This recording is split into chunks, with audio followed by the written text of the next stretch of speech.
Hey guys, Bix Weir, roadrunner.com. Silver investors. Have I told you that silver was manipulated and rigged?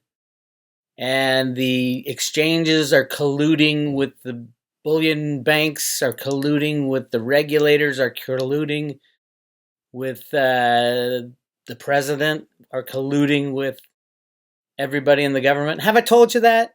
Yeah. Road to Ruta. Go to Road to Ruta, look up silver manipulation, and it'll be quite evident. But when it comes to analyzing silver manipulation on the COMEX, which is a futures and options exchange with a delivery component, there have been 3 investigations. 2 of them were finalized. The last one ran out of time. Both first and second said, no. The CME COMEX cannot be manipulated by the mere fact that the LBMA, which is a physical market, and the CME prices match. And they always match. So there can't be manipulation. Well, you can throw that right out the window. Exclusive CME push to change gold delivery rules amid coronavirus lockdown. Oh, surprise, surprise. I'll guarantee you this includes silver. They didn't want to say it because silver is way too important. The London Bullion Market Association, the LBMA, and several major banks that trade gold have asked U.S. regulators CME Group, have asked U.S. exchange operator, oh, there you go. I'm like, CME is not a regulator. Although the regulators are criminals, CME is even more criminal. To allow gold bars in London to be used to settle its contracts to ease disruption to trading, sources said.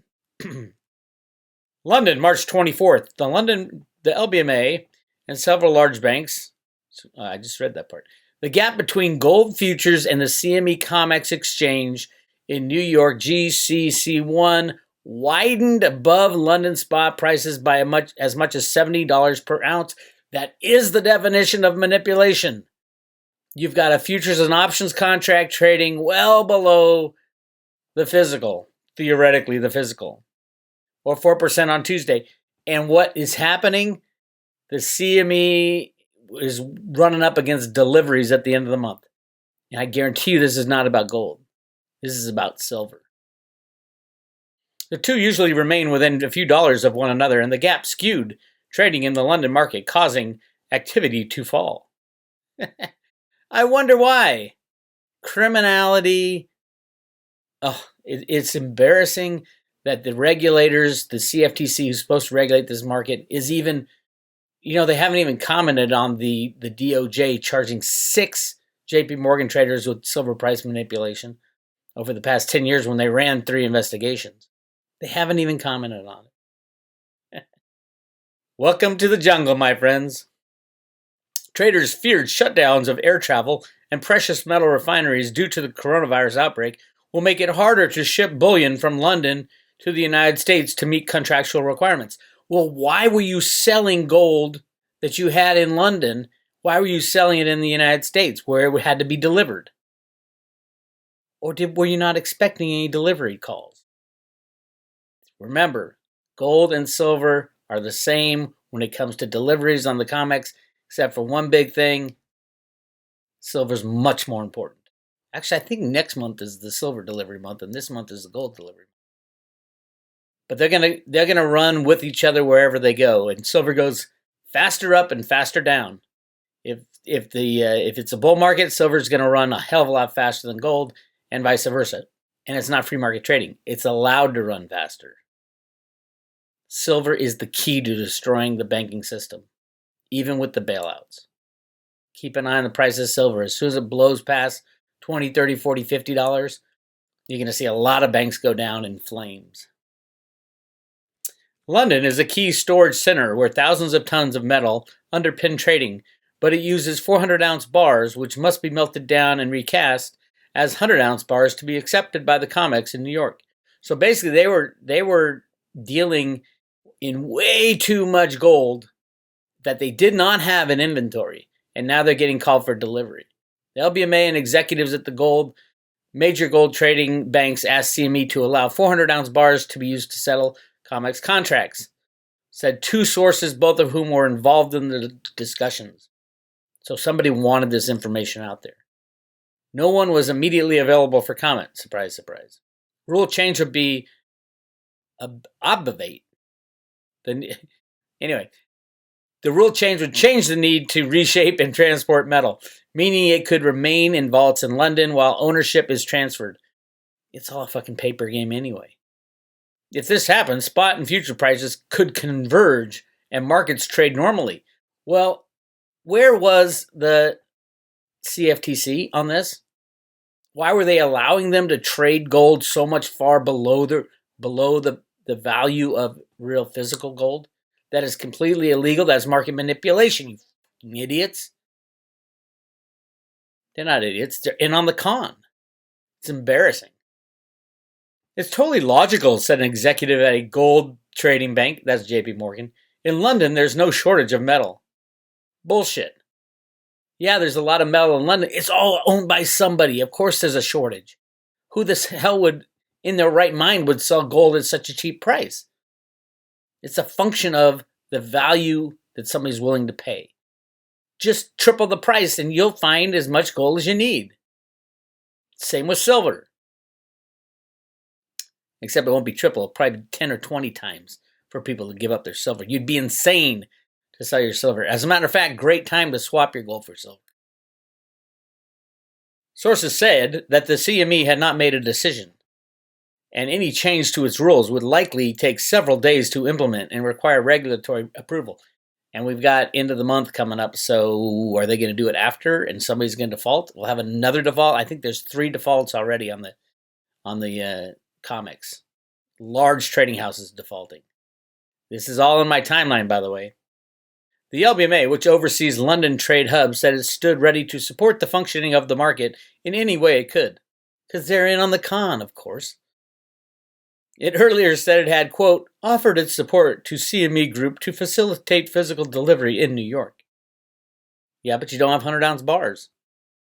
Gold supply fears push spot prices far below U.S. futures.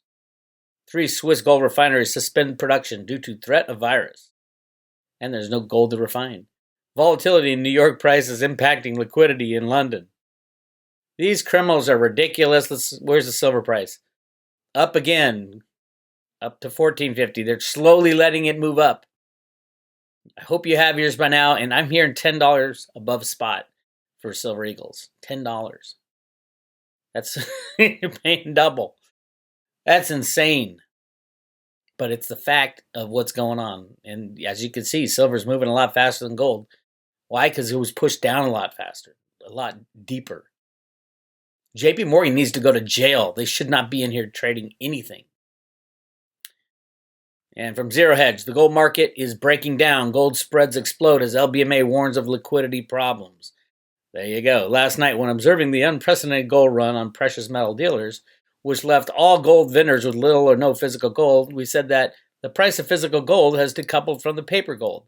As a result, the paper gold liquidations has leveraged funds scrambled to cover margin calls. Dun-da-da, this was all done on purpose. Of course they're going to struggle. Resulting in an arbitrage that physical gold buyers, i.e. those who don't have faith in gold ETFs such as GDX or simply prefer to have possession of the metal, find especially delightful as it allows them to buy physical gold at lower prices than they would ordinarily have access to. However, as we noted that whereas in the past such conditions were self-correcting, this time it is not only a record surge in demand for physical gold, but also a near shutdown in supply as most productive gold refiners, those located in the southern Swiss town of Tanica, Pamp de la Horia, I don't know how to say it, now appear to be offline indefinitely. Another side problem from the coronavirus. The result is that the spot futures price divergence discussed last night and further described here has exploded. There it is right there. And on Tuesday morning, the divergence was barely noticeable. Late Monday had blown out to unprecedented levels, with gold futures decoupling, trading far above spot prices. Here's the deal. The reality is they're all going to claim force majeure because of the virus. And it's all going to come at the end of the month. It's in my timeline article, in my timeline video. Go look at it. At the private road on Road to Ruta. They're all going to claim force majeure. They're all going to shut down, and they won't open again. At least they won't open in the same format. It might open with veritasium injected to ensure honest trading. Wouldn't that be a kick in the pants? And the number one rigger of gold and silver is JP Morgan. And let's just take a look at their little book of crimes. They have 139 crimes that they've been found guilty of and paid a penalty for in the last 20 years while Jamie Dimon's been running that criminal operation. The total of $34.5 billion has been paid to keep out of jail.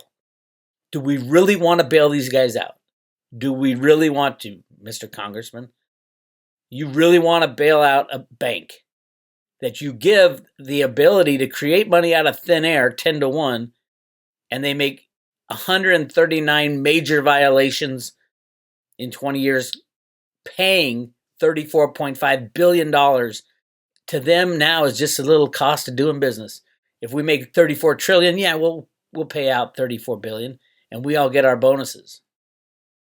It's insane. You want to get really sick to your stomach, go back and read the first two final drafts of the letters written by the CFTC about why silver was not manipulated. It is insane. And the criminals that, the first one was signed by one of the major criminals in the operation at the CFTC. This guy, Michael Gorham. I believe he went to the CME after, to the COMEX. Michael Gorham. Oh, he was a bad criminal. I can't even remember how many articles I wrote. Go to Road to Ruta and do a search for Michael Gorham. Criminal of all criminals, ran cover for the JP Morgan criminality, the Federal Reserve criminality, and then 2008, same thing. Unbelievable. The letter here, right here. The letter concluded that the existence of long-term manipulation was not plausible, and that the analysis of activity in silver futures market did not support the conclusion that the market was being manipulated. Oh my God. NYMEX silver futures tend to track the prices closely of physical silver. In silver, there's only one physical market, and that physical market is the LBMA, and now it is completely divergent. The sick thing is that even though 3 times they investigated, 3 times they came up, said, oh, no problem. The really sick thing is that Bart Chilton came out, who was on the CFTC, and came out and said, yeah, we knew JP Morgan was guilty, but it was a political decision not to stop the criminality from going on. That is sick and wrong. That's just embarrassing to my country, to my way of life, to free markets. These people got to go. Trump, get off your ass. Do not allow another bailout. What are you thinking? It is stupidity. It is criminal. You should go to jail too if you keep this up. I'm a Trump fan. Everything except for the lying to the people about market manipulation. Massive market manipulation. That's not American exceptionalism. We aren't that great because you can rig a market with a computer. Big freaking deal. Your boy Steve Mnuchin just asked for another $425 billion so that he can leverage it up to $4 trillion to give to the Exchange Stabilization Fund to rig markets further. Are you kidding me? That's not the America that I want to live in. And I'm going to keep fighting those bastards. Go to roadtoruta.com, do a search for market silver manipulation. Show you how to do it. Click on the search. Silver manipulation. See how many hits you got. 1,130 articles I've written. These are written articles about silver manipulation. Go check it out at Road to Ruta. These aren't even the videos I started like 2 years ago. This crime has been going on for way too long, and it's time to put these bastards in jail. This is Bix. Talk to you later.